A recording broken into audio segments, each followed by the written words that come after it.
I never thought I'd see the day when some Trump supporters, many of whom I thought were my fellow patriots, would act like the very thugs and anarchists we spent much of the year condemning.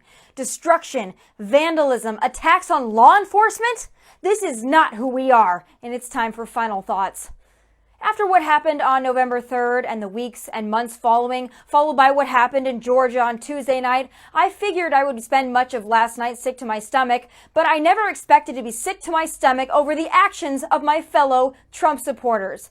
Especially when the day started off so beautifully, with hundreds of thousands of patriots shoulder to shoulder in support of democracy, freedom, integrity, and our president. Our president, Donald Trump, who delivered a phenomenal speech filled with inspiration, patriotism, and a renewed call to action. A call to stop voter fraud and drain the swamp, not storm the Capitol and act like anarchist animals.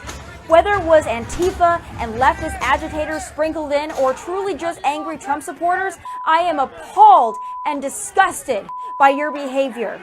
You went to D.C. to represent the silent majority, those who couldn't afford to take off work and head to D.C. in the middle of the week, those who work hard, act decent, and love our president, those who are just as angry as you are, but are decent and respectful enough to act right. Did you get that? I said act right. Because what I saw at our nation's capital yesterday afternoon and last night was not right. In fact, it looked a whole lot like the left. Have you lost your damn minds?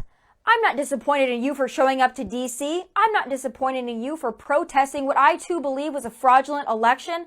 I'm not disappointed in you for your anger, your passion, or your frustration, because I'm right there with you on all of that. But I am beyond disappointed that the very people who proclaim to respect each other, respect law enforcement, and respect basic decency would act in that manner. This is not what this movement is about. That is not what Donald Trump stands for, and that is not how conservatives behave.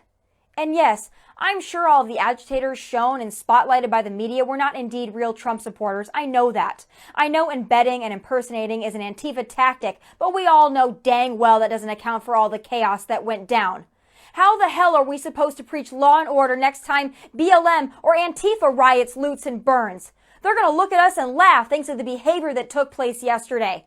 Now, unlike many on the left, I will not sit here and defend that. I will not call it justice. I will not call it civic duty. That was beyond the pale and an insult to our movement.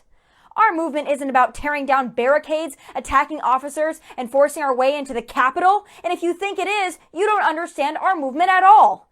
This movement is made up of conservative patriots who work hard, obey the law, worship the Lord, and respect the property, belongings, and well-beings of others. We only fight if we have to, and yesterday we did not have to.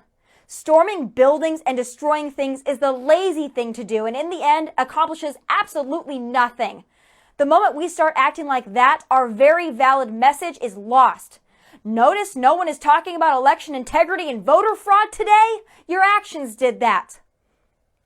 I know some of you are saying, well, what do we do then? Well, I'll tell you. You use the tools afforded to us by the Democratic Republic we are so lucky and blessed to live in. We use our voices, our platforms, talents, and sheer numbers to take this country back. We source America first and truly conservative candidates to primary, run, and win in 2022 midterms. We show up at city council meetings and at school board meetings. We volunteer to be poll watchers. We create our own media and tech platforms to combat the rampant censorship we receive from big tech.